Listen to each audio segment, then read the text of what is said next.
যে ডোনাল্ড ট্রাম্পকে ইসরায়েলের ইতিহাসের সবচেয়ে বড় বন্ধু মনে করা হতো, সেই ট্রাম্পের নির্দেশই কি এবার উড়িয়ে দিলেন বেনিয়ামিন নেতানিয়াহু? হোয়াইট হাউসের চাপকে তোয়াক্কা না করে নেতানিয়াহু কি তবে নিজের পথেই হাঁটছেন?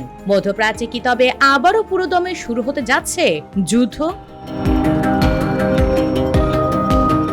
ক্ষমতা গ্রহণের পর থেকেই মার্কিন প্রেসিডেন্ট ডোনাল্ড ট্রাম্প মধ্যপ্রাচ্যে শান্তি ফিরিয়ে আনার ব্যাপারে জোর দিচ্ছিলেন। ট্রাম্পের স্পষ্ট বার্তা ছিল তিনি যুদ্ধ বন্ধ দেখতে চান, কিন্তু দৃশ্যপট বদলে গেল হঠাৎ করেই। ট্রাম্পের দেওয়া যুদ্ধবিরতির ফর্মুলা বা হুঁশিয়ারিকে এক প্রকার বুড়ো আঙুল দেখিয়ে ইসরায়েলি প্রধানমন্ত্রী বেনিয়ামিন নেতানিয়াহু সাফ জানিয়ে দিয়েছেন, ইসরায়েলের নিরাপত্তা নিশ্চিত না হওয়া পর্যন্ত তারা থামবেন না।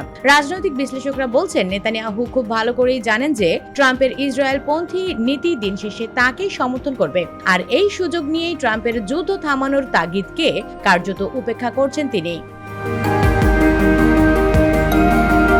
তাহলে প্রশ্ন ওঠে, যুদ্ধ কি আবারও নতুন মাত্রায় শুরু হলো? উত্তর হচ্ছে হ্যাঁ। যুদ্ধের তীব্রতা কমার কোনো লক্ষণ তো নেই, বরং তা আরো ছড়িয়ে পড়ার আশঙ্কা দেখা দিয়েছে। লেবানন ফ্রন্ট যুদ্ধবিরতির সব চুক্তি ভেস্তে দিয়ে নতুন করে হামলা জোরদার হয়েছে। গাজা পরিস্থিতি এখনো সেখানে সামরিক অভিযান অব্যাহত রেখেছে Israeli defence forces. Iran factor পর্দার আড়াল থেকে ইরান ও তার প্রক্সি গোষ্ঠীগুলো যে কোনো সময় বড়সড় পাল্টা আঘাতের প্রস্তুতি নিচ্ছে। নেতানিয়াহুর এই একরোখা মনোভাবের কারণে মধ্যপ্রাচ্যের বারুদ ঠাসা গুদামে যেন নতুন করে আগুন লেগে গেছে।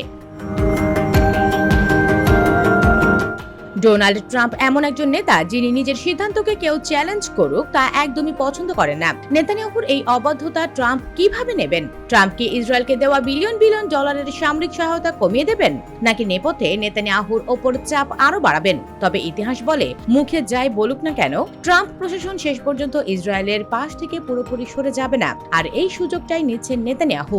ট্রাম্প এবং নেতানিয়াহুর এই গোপন দ্বৈরথ মধ্যপ্রাচ্যকে কোন দিকে নিয়ে যায়, সেটাই এখন দেখার বিষয়। US Bengal desk report.